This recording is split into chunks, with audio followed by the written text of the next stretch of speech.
trying to say I'm an everyday player last year, and now he's real comfortable in his shoes. Tough to strike out. He's only struck out 8 times. Sprays the ball around, hits the breaking ball. 2-run homer by Ty France, and he continues to just rock here in Seattle. What planet is he on right now? He is unbelievable. That was crushed. What a monstrous evening for the Mariners first baseman. There's no stopping Ty France right now. He's making this look really easy.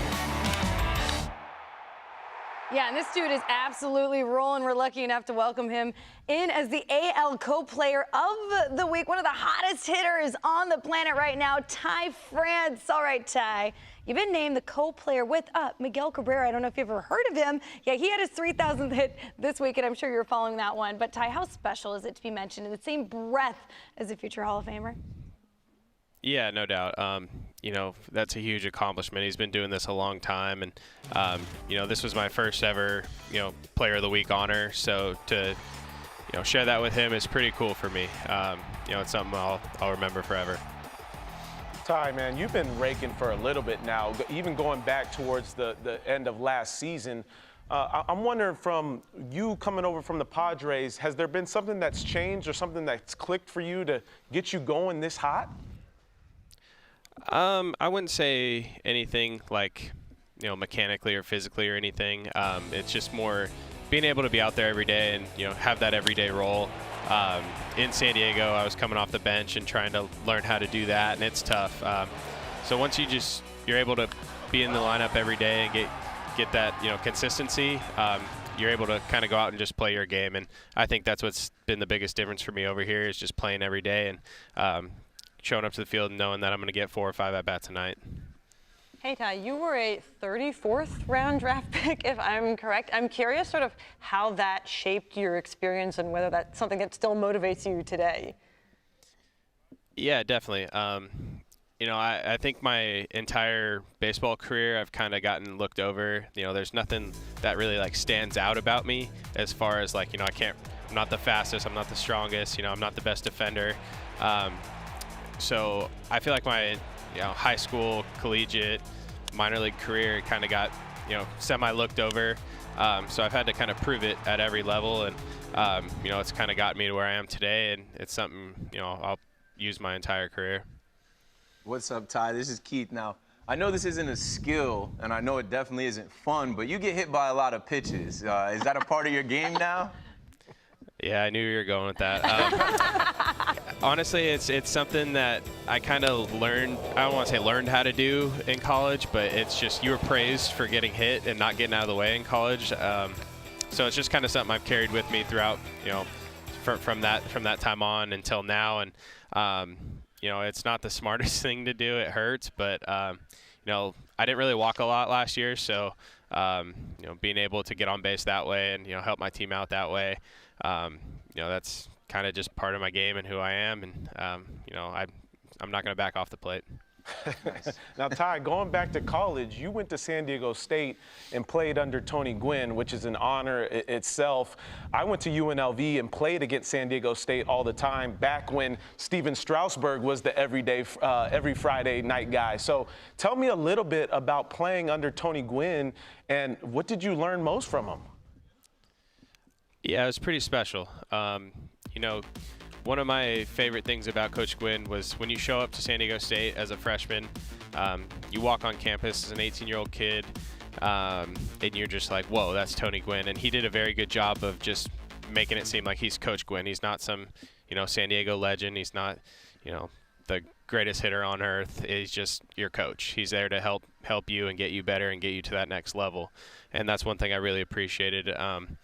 And then, you know, he's just a bag of knowledge. He had so much to talk about hitting, and you know, it was something as simple as, you know, get in position, take your best swing. That's all you can control. And you know, I still, when I'm struggling, that's what I go back to. Just simplify hitting as much as you can, and you know, just as far as like life stuff, just do all the little things right. You know, take care of all the little things, and just be a good person, basically. That's awesome. You know, he was one of the best humans I've ever met, and, you know, I was very fortunate to you know, be able to be in his life. Well, I can just hear the emotion there in your voice. What a special experience and opportunity there for you, Ty. Speaking of special, though, the atmosphere back home in Seattle looks like it's carried over from late last season. We had the Believe signs. It's so electric there that actually your new teammate, Jesse Winker, said this place is basically the electric factory. You now have the T-shirts. How would you describe that atmosphere? Yeah, it's something I've never experienced before. Just feeling the whole stadium shake when they're cheering for you is, it's pretty special. Seattle fans, they love their sports, and we're playing well right now. So for them to come out and support us the way they have been, going back to last year, like we wouldn't have been in that spot without them. The last week of the season was so memorable and incredible. So for them to show up the way that they have for us, it's only fair that we give them something in return, and we're playing our tails off for them. All right, you can't see this, but we're going to show some video of you having, I think, a little bit of fun with Stephen Kwan in spring training when he got to first base, maybe trying to push him off the bag for Yeah. First of all, what was his reaction? And second of all, just who's been the most fun base runner to sort of get to know over there at first base? So when that happened, actually he got a hit. We got to first, and yeah, right. Got a hit, got to first, and it was one of my first times seeing him play. And I told him, I was like, dude, I really like your swing. Like, you got a good approach. You barrel the ball up. It looks nice. And then he's like, as he's saying thank you, they pick off, and his foot slipped out from under him, and I didn't know that at the time. So I didn't put a tag on him, and then I hear him crawling back to the base. I was like, oh, and then that's when I started messing him back. But yeah, this game's hard. It could really, beat the crap out of you. So I do what I can to just loosen up, lighten up, and make it as fun as I can. And it's very unlikely for a guy to get to first base and him just be a bad person. I've not met one bad person in this game. There are some guys who take it serious and need to focus, and which I totally understand. So I leave those guys alone. But for the most part, I talk to everybody. It's our coaches yell at me for it, but it's just who I am, and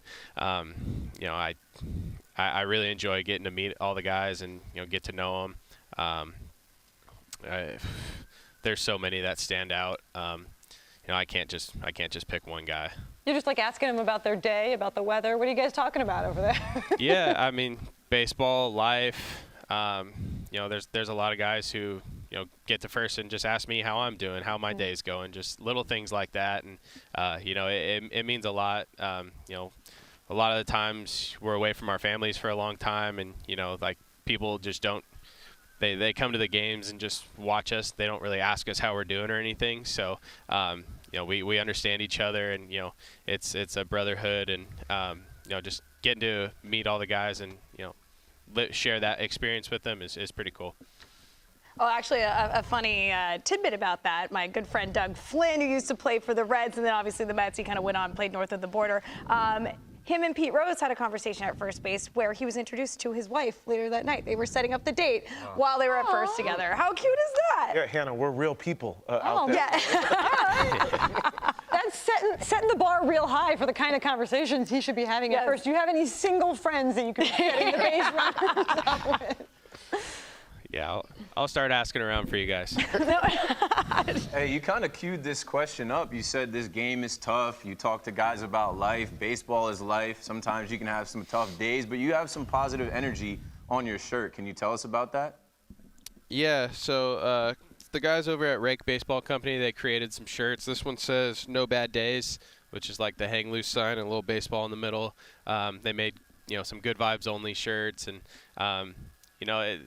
I feel like as baseball players, it's one way to like just express yourself. They give us T-shirt after T-shirt, and guys love it. We have the Winker made the Electric Factory one now, or with him and JP jumping in the air. So I feel like baseball in general is a BP T-shirt kind of. It's going that direction, and there's cool shirts all over the league. So yeah, this one's pretty cool. I'm surprised they found one that fit those pipes, my dude. I know. You lift, bro? Only arms. Only arms. Hey, listen, the Johnny Bravo works. It's totally fine in this particular instance. Before we let you go, Ty, you're in Seattle, the Pike's Place Market. Have you done the fish toss yet? Too cliche? No, I haven't done that one yet. I've seen a few guys do it. It looks fun. I mean, I'd be interested in doing it, but I haven't done it yet. All right, you can add it to the bucket list. You can post it on social, and we will show it here on Off Base. Ty, we appreciate you joining us. Good luck down the stretch, and yeah, we hope to have you back on the show sometime soon. Yeah, of course, anytime. Thank you. I appreciate it.